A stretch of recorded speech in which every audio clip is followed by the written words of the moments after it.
Morning guys है आज चाहिँ हामी फालुटमा स्टे गरेर लाग्यौँ अब आफ्नो घरतिर होइन यहाँनिर दादाहरू जानु हुँदैछ फालुटबाट चाहिँ हामी अब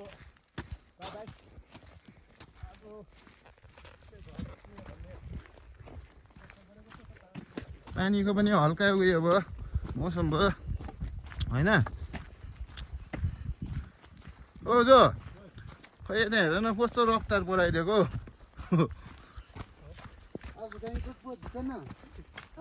हजुर ए पर्दैन यो त मर्निङको भाइब चाहिँ गुराँसहरू यी ओइलिरहेको छ पानी परेर ज्यादा यी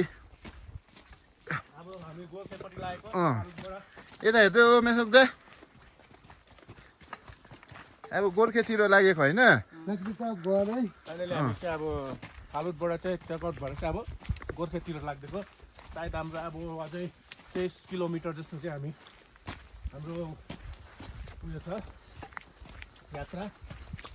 23 किलोमिटर राम्रो भयो होइन केटा हो हिजो होइन होइन मेसोक्दा पानीले अलिकति हामीलाई डिस्टर्ब गर्यो होइन कोही बात छैन एनिवे आफ्नो उयो जाँदै गर्ने हो ल बाई गाइस है ल बाई गाइस आजको अपडेट यति नै हो।